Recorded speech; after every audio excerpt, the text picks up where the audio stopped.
안녕하세요. 은평구 평생학습관의 야심찬 프로젝트 신나는 질문나라에 오신 것을 모두 환영합니다. 저희는 신나는 질문나라의 질문지기 하루 종일 놀고 싶은 하루 배움이 너무 좋은 배움입니다. 안녕하세요. 네, 이 강의는 일주일에 하나씩 은평구 평생학습관의 고품격 강의입니다. 지난주 강의에 이어서 전환이라는 주제로 이번 강의도 진행될 텐데요. 혹시 지난주 강의를 못 보셨다면 여기 왼쪽 상단을 눌러보시면 지난주 강의를 확인하실 수 있습니다. 네, 그럼 오늘도 함께 해주실 생태보전 시민모임 대표 민성환 선생님을 모시도록 하겠습니다. 안녕하세요, 선생님. 네, 반갑습니다. 잘 지내셨어요? 네, 아주 잘 지냈습니다. 아주 잘 지냈습니다. 선생님, 한 주간 이 시간을 정말 많이 기다렸는데요. 오늘은 에너지 문제에 대해서 말씀해 주신다고 하셨었죠? 전환 관련해가지고 이야기를 하다 보면 꼭 에너지 문제를 언급할 수밖에 없어요. 전환마을 운동도 그렇고 이게 시작된 계기가 기후변화 위기라든지 그 다음에 에너지 고갈 문제에서 시작된 거거든요. 그래서 에너지 위기와 관련해서도 많이 관심을 갖고 혹시 필요하다면 할 수 있는 일을 찾아서 에너지 위기를 해결하기 위한 활동에 좀 같이 참여하면 좋겠다는 생각이 좀 있습니다. 그래서 뭐 기후변화, 아까 말씀드린 것처럼 기후변화 위기하고 에너지 문제, 이게 또 연동돼 있기도 하고, 이 두 가지가 또 전환과 관련해서 굉장히 깊은 연관이 있는 부분이거든요. 그래서 오늘은 이제 에너지와 관련된 이야기를 좀 나누고 싶은데, 지금 작년까지만 하면은 뭐 미세먼지 때문에 굉장히 사람들이 막 관심 갖고 문제 제기도 많이 하고 했었는데, 이 코로나의 역설이라고 해야 되나요? 올해는 조금 미세먼지 문제는 조금 덜 하잖아요. 근데 실질적으로 미세먼지 문제가 해결된 건 아니고, 그 다음에 완벽하게 미세먼지 문제라든지 이런 기후변화 문제가 해결된 건 아니에요. 그리고 또 하나 이제 이 미세먼지하고 기후변화 문제하고 에너지 문제는 굉장히 깊은 연관이 있는데, 오늘은 좀 그런 이야기를 좀 나눠보고 싶어요.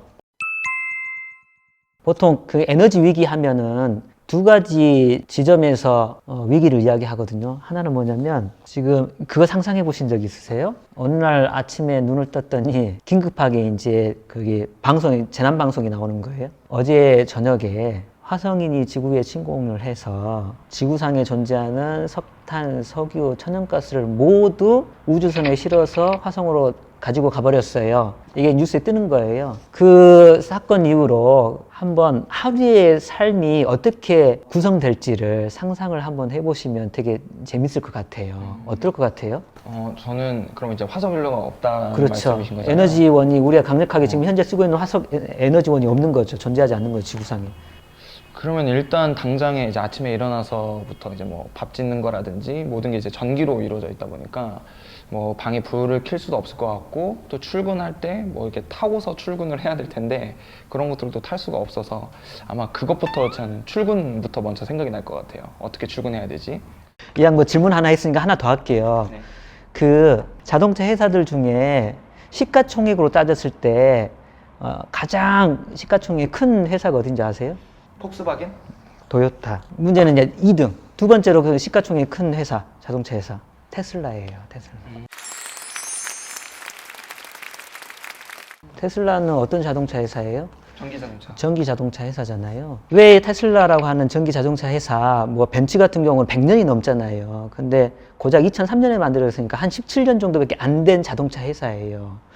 그 거대 다국적 기업을 제치고 시가총액이 2위가 될 정도로 급성장했느냐. 그리고 아까 화성인이 침공하면, 그리고 침공해서 화석 에너지 연료를 다 가져가 버리면 그때 세상은 어떤 모습이 될 거냐. 이게 실은 에너지 위기하고 연동된 질문이기도 해요. 아까 제가 이제 에너지 위기는 두 가지 측면에서 바라볼 필요가 있겠다고 했는데, 하나는 지금 우리가 쓰고 있는 에너지원이 만약 존재하고 우리한테 계속해서 공급이 될 거냐의 문제.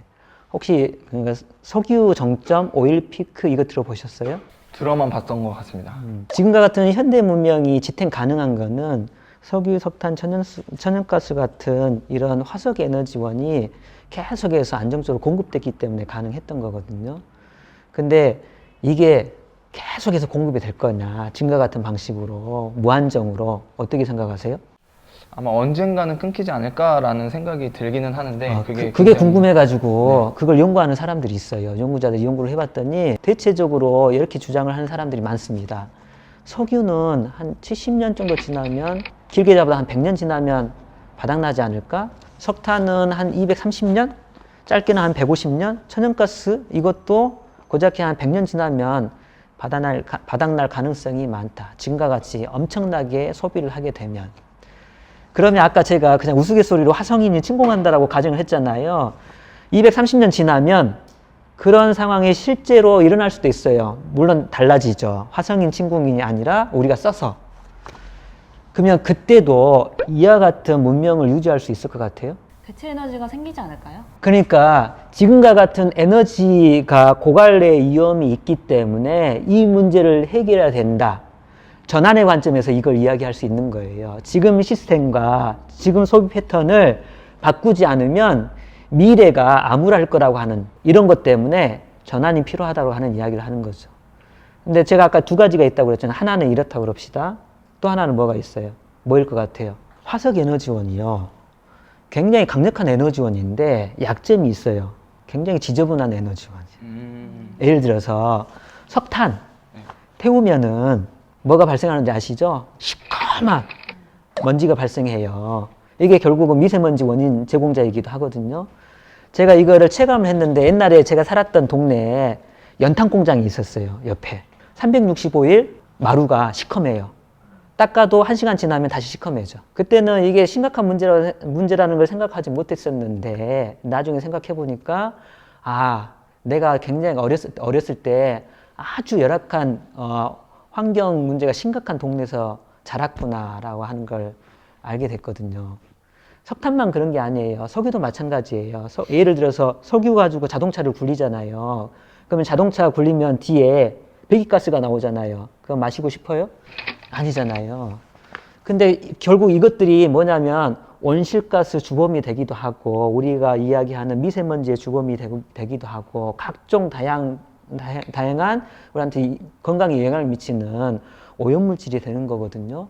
종합적으로 봤을 때 이 화석 에너지원은 여러 가지 장점이 있음에도 불구하고 지금 우리가 굉장히 심각한 문제로 생각하고 있는 기후변화 문제나 미세먼지를 심화시키는 원인 제공 물질이라고 하는 거예요. 그럼 어떻게 해야 돼? 이거 해결해야 되잖아요. 그래서 에너지 위기라고 하는 거는 언젠가는 이게 강력한 에너지원인 화석 에너지들이 고갈이 될 거라고 하는 한 측면과 화석 에너지를 쓰면 쓸수록 우리 삶의 편리성은 증가할지 모르지만 기후변화라든지 미세먼지라든지 각종 대기오염을 촉발시켜서 사람의 건강과 사람의 미래를 갉아먹는다 이렇게 보시면 될 것 같아요. 이걸 사람들이 깨닫게 됐고 이 문제를 해결하기 위해서 전환이라고 하는 이야기를 이야기하죠. 에너지 전환 이야기는 이제는 좀 일상어가 돼가지고 많이 들어보셨을 거예요. 에너지 전환이 필요합니다. 에너지 전환이 필요합니다. 심지어는 에너지 전환 자립마을도 있어요. 에너지 자립마을. 이거 들어보셨죠? 예. 그래서 에너지가 전환돼야 된다고 하는 게 아까 같은 맥락에서 이야기하는 거고요. 생각보다 에너지 위기가 이 두 측면에서 굉장히 심각하고 너무 영향이 강력하기 때문에 이걸 빠른 시간 안에 해결해야 되지 않을까 이런 생각이 좀 들어요. 화석연료가 그렇게 많은 문제가 있었는지 이번에 좀 더 다시 한번 생각해 보게 된 것 같아요. 근데 우리가 매일 접하는 것들이잖아요. 그 화석연료가. 네, 이런 게 문제라면 저희는 어떻게 하면 좋을까요? 현대 문명은 어떤 사람들은 석유 문명이라고 이야기를 하기도 해요. 석유를 포함해서 석탄, 이 화석 연료들이 뭐 자동차를 굴리는 데만 쓰는 게 아니잖아요. 우리가 있는 옷, 의자, 그 다음에 집을 지을 때도 마찬가지고 실은 플라스틱도 뭘로 만들어요? 석유와 석탄으로 만드는 거거든요. 뗄 수 없는 관계를 갖고 있는 거예요. 근데 이게 아까 같이 굉장히 많은 문제를 일으키고 있다고 했잖아요.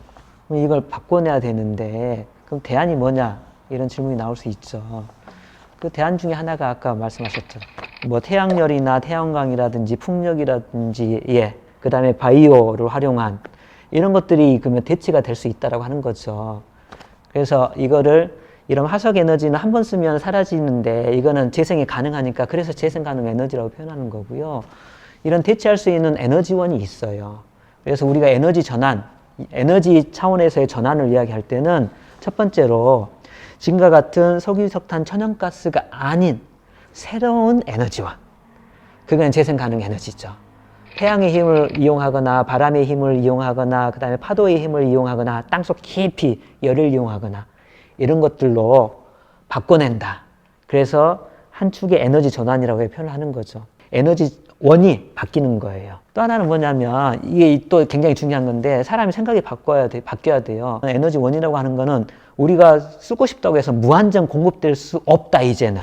아껴 쓰고 필요한 곳에만 적절하게 쓰고 그 다음에 에너지 효율을 높여서 일의 양으로 할 수 있었던 일들을 더 많이 할 수 있게끔 하는 이런 방식의 고민과 생각의 전환이 필요하죠. 전환 측면에서 사람의 생각의 바뀜이라고 하는 게 굉장히 강력한 영향을 미칠 수 있겠구나 이런 생각이 듭니다. 그렇게 말씀해 주시니까 에너지에서만의 이제 전환이 필요한 게 아니라 우리 생각들도 전환이 필요한 것 같아요.